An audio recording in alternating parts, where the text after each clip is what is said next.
full training process as per the curriculum, and just to make sure that the trainee has progressed. And we give feedback to the trainee, which is very helpful for the trainee as well. And then they progress to next year. If they progress well, if necessary, they receive retraining. And finally, at the end of their whole training process, they receive a certificate. So, for example, in surgical skills, these are 6 defined levels for each procedure. So, the surgical skills include, consenting, preoperative preparation, intraoperative steps, postoperative management, and also the reflective comments. As an example, hip fracture fixation during early years, they should achieve 3, later years 5, because everyone is expected to know. But complex procedures like, patellofemoral resurfacing, even the advanced training, if you can achieve 3, that should be enough. And we are able to, because it is all done objectively, and again through web-based, we can compare how my trainee is doing compared to other trainees as well. Of course, there has to be regulation of this whole training curriculum. The trainers need to be regulated, the training institutes need to be regulated, and the whole training scheme has to be regulated. For example, for trainers, they have to be validated through, and they need to provide evidence that they provide satisfactory training using these principles. So ultimately, everything is patient-centered. If we provide excellence in care, which is achieved through quality of training, then the patient and us, we're all winners. Of course, it requires participation from policymakers like ministers or organizations like Indian Orthopedic Association, the leaders and the individuals. So where do we stand at the Indian Orthopedic Society UK? Well, training is an integral part of the activity of our society, and this is actually our constitution, which clearly shows the level of engagement of Indian Orthopedic Society with the Indian orthopedic activities. And in fact, our logo has excellence through education. So we are an education body. So with that introduction to the kind of curriculum we have, so I would like to request the expert speakers to continue with the rest of the topics, please. Thank you. Thanks, Venu, for wonderful presentation. And I think now probably it's time that we talk about what Indian system does it require change. And I think we have the most illustrious person to talk about this, the one who was the professor for so many years, have hundreds of students working as head of the department, was the vice chancellor of a medical college, a medical university, and now the pro chancellor. So, and our past president, Professor Shantaram Shetty, sir. Dr. Anil, Dr. Venu, and Dr. IOACON, Professor Lad, and the invitee. Though we are just a few members here, if it is worthwhile taking a change in the orthopedic curriculum, it is worthwhile. I have been asked to speak on, do we need a change in orthopedic curriculum at all? And the emphatic answer is yes. I greet you from, it is nice to be with Venu and his team here. I still remember we attended the IOACON 3 years ago, and it has grown from a seed which was sown into a tree now. So hopefully that tree will give many a shade. Gentlemen, ever since Nicolas André, this French surgeon, way back in 1741, coined this beautiful word, orthopedia, much water has flown both under the bridge and over the bridge. And since then, orthopedic knowledge today, with new innovations, have virtually exploded. And the strides made in the last just 2 decades, just like 20 years, perhaps far surpasses the progress made in the whole history of mankind. History is the story of creativity of our past masters who questioned why and what. It required an Alexander Fleming or Lord Lister or Arbuthnot Lane or John Chanley or Gabriel Elizardo to explain and create a new order in orthopedic surgery. It is sad that we do not have any Indian names in this very illustrious list. By definition, what is curriculum? Curriculum means the course of study in a college or a university. Unfortunately, many of our universities have made little change in the course curriculum at both the undergraduate and the postgraduate level. Usually, any change is suggested by the Board of Studies of the particular university and recommended to the academic council in a university and on to the syndicate or to the board of management, which may not have an orthopedic surgeon in any of these bodies at all. Hence, this important subject, orthopedics, has been neglected without seeing the real ground realities in any medical education. Change in every sphere of life is mandatory. If you do not change, change will replace you, whether it's your car or your house or your way of life, and put you down to basic mediocrity. Change is the very essence of life. With the biotechnological pursuits and better understanding of bone healing, imaging, joint replacements, keyhole surgeries, nanotechnology, navigation, robotic system, tissue engineering, and stem cell technology, perhaps the next 2 decades for the orthopedic surgeon, the teacher, the student, and finally to the patient will be perhaps the most fascinating period in the history of orthopedic surgery pursuits. We should remember, however, that orthopedic surgery is unique. I always emphasize, even in my classes, or in any debate, even in an Indian Medical Association meeting, orthopedic surgery is very unique. That along with science, along with technology and logic, it demands precision. It demands precision apart from empathy, integrity, and hard work, which all of us are a component of. Before going into the subject proper, Venu really dealt in detail how it is done in UK, and he gave us the different slides and different aspects of how an orthopedic trainee is trained in the United Kingdom. Oxford Dictionary defines education as the process of learning and training and the curriculum per se. But to me, education and curriculum is to convert knowledge into skill and skill into wisdom, and to convert a person into a complete human being with a heart and soul, dreams of his own and ambitions, and who would leave behind his footsteps in the sands of time for people to remember and emulate that innovations and practice of orthopedics and he will practice orthopedic surgery with the highest integrity, ethics and philosophy, which when you mention, ethics is one of the most components of our training. Indian orthopedic surgeons today are in no way inferior to those in any of the developed countries, whether it is United States or any part of the world. But it's unfortunate that it is only in some centers and only few surgeons who undertake comparable work to our Western colleagues, mainly because of the lack of discipline, which I foresee, infrastructure backup, and the huge backup of work schedule and the number of patients one is called upon to manage every day, and the stagnant curriculum and the teaching methodologies in our medical schools and the universities. Results of orthopedic education and leadership has to be shown by the product of young men and women we produce and how useful they are to our healthcare and to the society at large and to the propagation of science, especially our own orthopedic surgery. I have been given a subject whether we should change in India at all. We should realize, gentlemen, that we are a country of more than 1 billion people. 30% live below the poverty line and have no access to potable water and sanitation in their everyday life.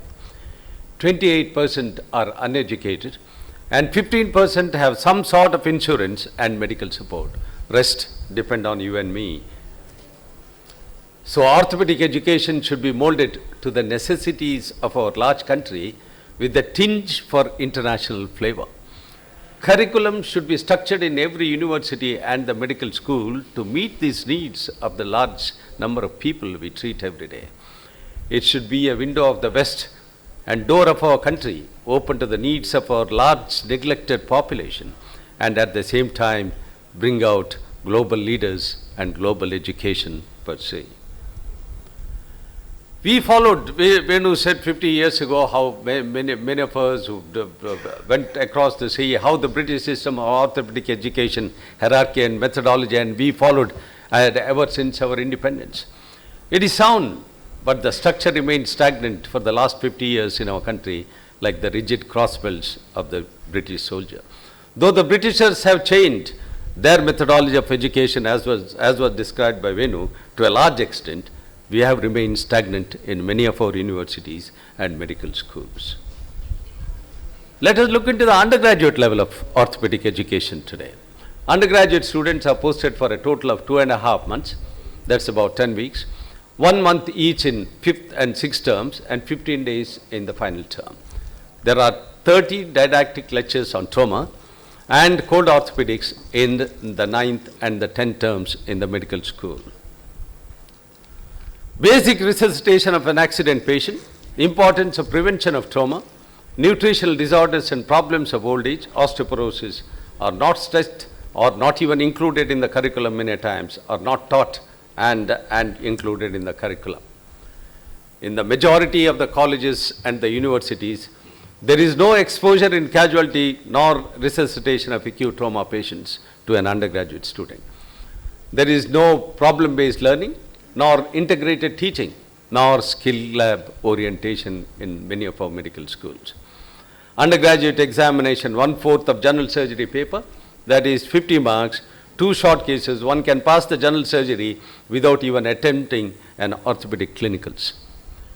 There is a total neglect on the curriculum of orthopedics, neglect on the assessment pattern in our colleges and universities. ENT and ophthalmology are full examination subject, orthopedics even today is not. Though philosophically one can say there is no need for an examination to quench the thirst of knowledge of a student or a learner, we must realize a student who faces an examination hates philosophical talks and wants to be practical and focuses on the passing of examination, and he studies to pass an examination.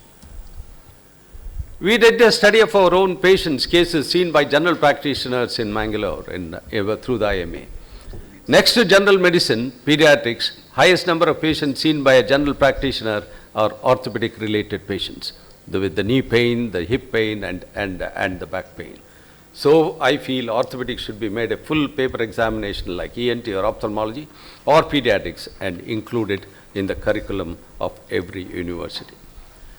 Let us come to the post-graduation scenario. We have 348 medical colleges today, 569 universities which include central, state and deemed universities, 450 DNB accredited institutions for orthopedics. Almost 22,850 postgraduate students pass out every year, of which about 800 are from orthopedic fraternity. What is our training? It differs from college to college, from center to center, and training is different. It is mostly teacher oriented. What he thinks, what the teacher thinks and what he practices, and not is what is evidence based. Hospitals of teaching hospitals vary from super specialty 5-star hospitals to some middle range hospitals to DNB centers, and some simple general hospitals with basic facilities where unfortunately fungus is cultured in the walls of the theatres.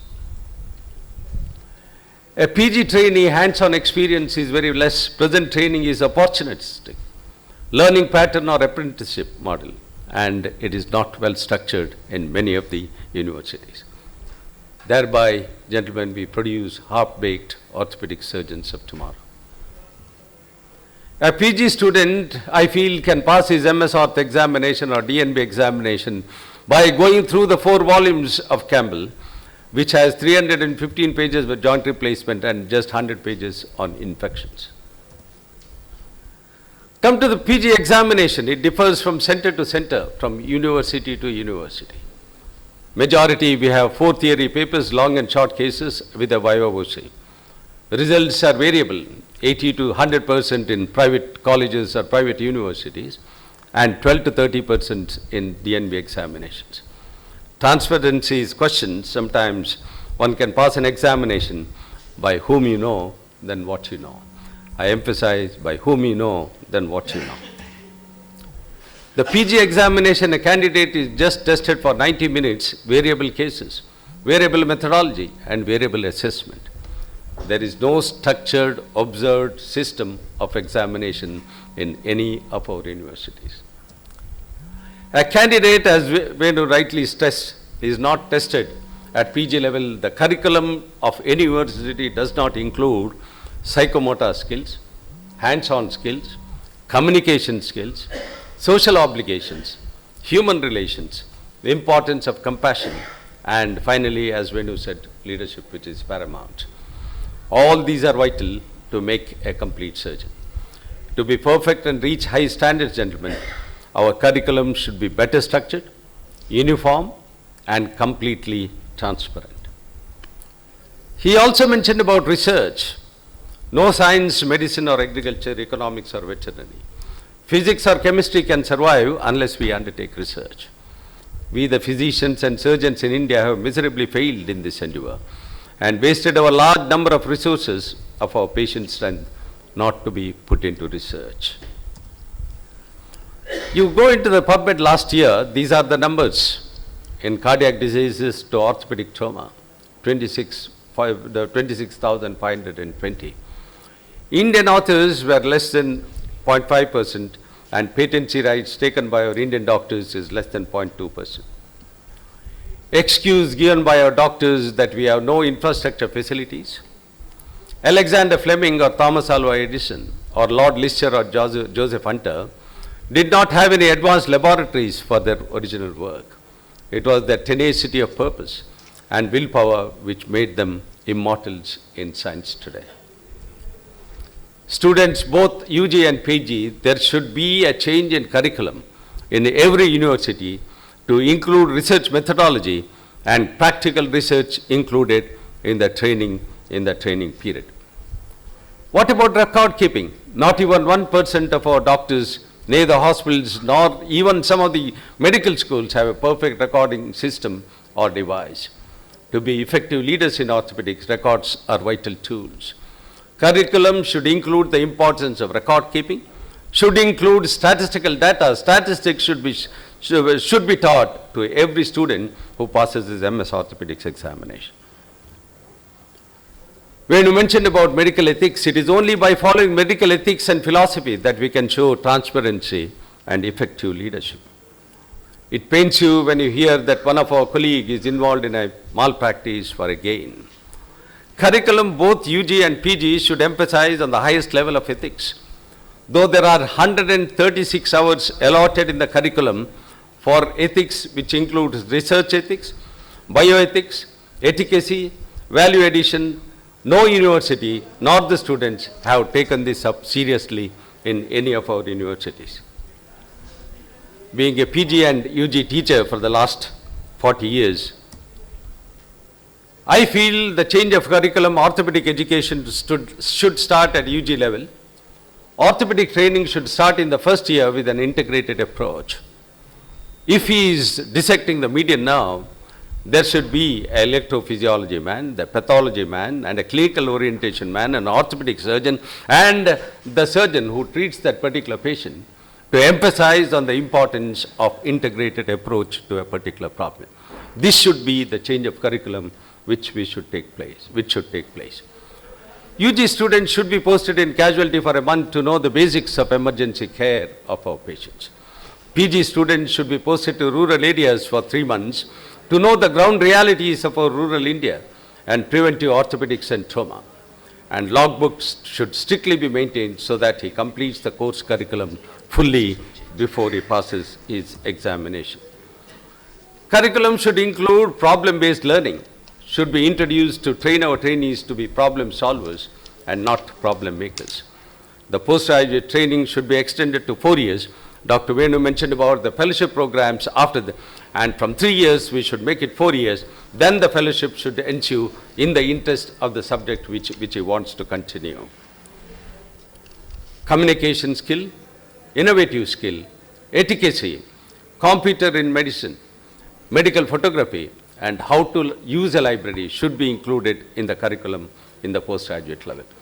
how to pass an examination, and stress management and leadership should be taught. Apart from add-on courses on values, humanities, computer-based learning, research methodology, and biostatistics. Gentlemen, though we are few in number, I hope the message will go. Let us join together and plan to produce both undergraduate and postgraduate trainees in orthopedics who are technically superb, knowledgeable, innovative to the needs of our large number of countrymen. Today, Dr. Raja so beautifully mentioned in his oration the need of leadership in our everyday life as orthopedic surgeons, and to be compassionate, disciplined, and service-oriented. At the same time, mold to the changes taking place all around the world. The action of today, gentlemen, will be history of tomorrow. But the vision of tomorrow should be the action of today. Thank you. Thank you very much, sir. We were not expecting